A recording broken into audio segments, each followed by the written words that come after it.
So our goal is to provide a toolkit for teams. The graph that we're looking at here could be a situation that you deal with if you're introducing new technology in your company. So when the new technology is introduced in your company, you have to deal with uninformed certainty. You know for sure that what is presented is going to be the solution for everything that you ever wanted to do. As soon as you start using the program, the concept, the technology, that might change into informed doubt. So you learn what it does and what it doesn't do. And the risk at that point is that informed doubt is being converted into a total loss of confidence. Of course, that is what you absolutely want to prevent from happening. You want to turn that around and turn that around into a realistic concern. At that point, what should be done is create a plan that lets you deal with the unknowns or the uncertainties and address them by defining standard content and documenting what you know so that you can proceed and go into informed certainty, at which point you will have a process in place that can be communicated to your team members and become scalable. I don't know how many of the people that are currently online played with Legos when they were kids, but Legos, of course, have a standard set of parts that you work with, and you can create all these fantastic structures with. Now, the great thing about the Lego manuals that you get when you buy a box is that it provides the steps or the parts that you need for each of the steps. So you know exactly which of the parts you need to get in order to complete that step of the building process. So the question is, wouldn't it be great if we could do the same thing with building information models? And why wouldn't that be possible? Define upfront for the stage that you will be working in which building elements you need in order to support the decision-making process in that stage. And of course, we need 3 components for those building elements. It's the design component, which is captured in the 3D model, the cost component, which is coming from the cost planner or cost estimating tool, and then the scheduling component, which is done in the scheduling application. And of course, we want them to be linked together. So one of the problems that I mentioned earlier, if you do want to calculate cost, you do need the quantity, so the design input needs to be completed in that stage. So thinking about that up front helps with planning the content for each of these steps. What was new in the second version of MPS that we worked with was the introduction of aspects. Level of detail, level of development already existed, but we felt that that was too limited in describing what would be needed at a certain point in time. We felt that calling something level of detail 200 did not tell us enough about what was needed in the estimate or what was needed in the schedule. So what we decided to do is introduce the concept of aspects, and aspects is all of the information categories that you would like to include in your building information model. So we have the model, which is aspect M, the cost, which is aspect E, and then we have a an S category, an S aspect as well, which is for scheduling. And then for each of these aspects, we defined the requirements per class, so per level. So M0 would be no model. M1 is a massing model, so a spatial model with buildings, the functional areas, and rooms. For M2, you go into building elements, and they would have corresponding estimating classes. So E1 would be division level ranges, assumptions. For E2, you would have cost per square foot of your functional areas, etc. Now the LOD could at that point be converted into something that had a indication for what would be needed from each of the aspects. So a level of detail 200 would require an M2 model, so that is a building elements with approximate dimensions, an E3 estimate, which is element driven and an assumption based, and an S3 schedule. So you kind of get to the point where it becomes more clear for each of the disciplines what is needed. For each of the elements that we included in our project with this approach, we wrote a description. So the description for all of the unique element types. The problem with that approach, as we saw, was that led to a large collection of descriptions for elements. What we see here on the screen is a fractal tree. That's what that resulted in. So soon after going through the first stages, you end up with quite a collection of elements that you need to document before you build them.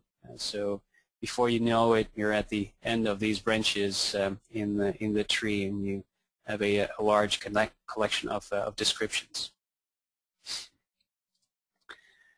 So with MPS 3.0, we introduced the concept of primitives, and primitives describe or introduce an abstraction layer in the model progression specification that we can refer to when we implement project-specific elements.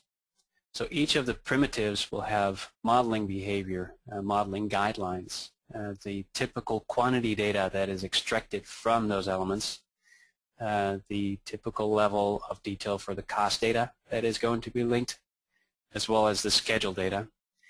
So for each of the primitives, we will define a model aspect, a cost aspect, and a schedule aspect. And of course, if needed, you could add additional aspects to those primitives. So if you would like to include energy calculations to that scope as well, you might as well include that in the primitives and define what would be needed for an element at that level of detail as well. What we see here to the right is the current collection of primitives that we've defined. So we've got some basic elements, so solid components, profiled components such as profiled walls and columns, like steel columns, multi-layered components like composite walls and slabs, and then multi-component systems like curtain walls and ceilings.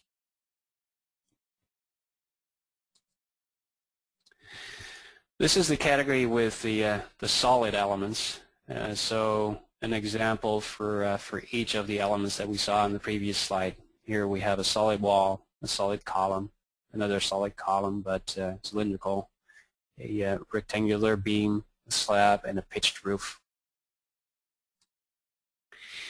So what we have there is a limited collection of basic elements that we can refer to when creating a model for a project at a certain stage in the project's development. Like I said, all of these elements will have specified classes, and these become our building blocks. So that is our kit of parts that we can work with during the stage, and that helps us to communicate with the project team what is needed. And so if you agree up front on which parts you're going to use, there is no surprise at the end of the stage about what quantities you're going to be able to extract and what the level of detail of the estimate is going to be that you can create. So again, each primitive has model classes and specification. So we will describe for each primitive how it needs to be included in a model.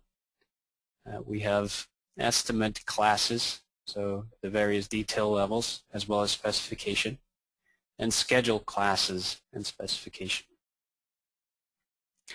Now let's look at an example. I've highlighted the solid wall element in this slide, and this is what it would look like if you look at the three aspects. So we've got the model aspect, the estimating aspect, and the scheduling aspect. And for this primitive, we define what would be expected for each of the classes in the blue bars and how they relate to the level of detail which we define in the overall progression specification. So for the model diversification at a level of detail 200, it's basic diversification by material, so we just apply one generic material. And as for sizing, we just use one typical size. So if you have wall thicknesses somewhere between 8 inches, 10 inches, and a foot, you just pick one, the average, because your cost is going to be the average cost per element as well. Probably you're going to use the length of those walls or the another generic measurement to calculate the cost. For penetrations, we only include windows and doors, and connections are not modeled. So this is the level of detail that can be put together quickly, something that you would do in the earlier design stages, and your cost content can be built to support that. Same for the scheduling content. Then as the design effort progresses, you go into an M3 class for modeling tied to the level of development 300 for the progression specification. And at that point, you start to recognize the actual thicknesses that are supposed to go in the various positions in the project.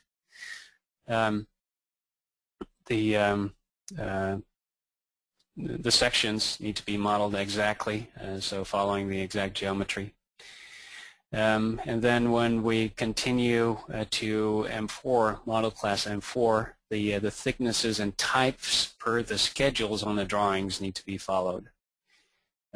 Also, the penetrations will include the main MEP runs, and model connections are included as well.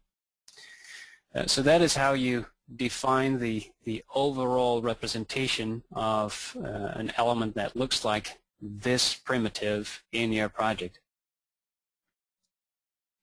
This is an example of how a model primitive would develop over time.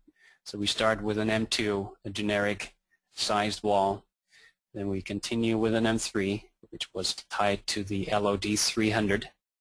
And that has the accurate sizing, so the accurate dimensioning, or the exact dimensions.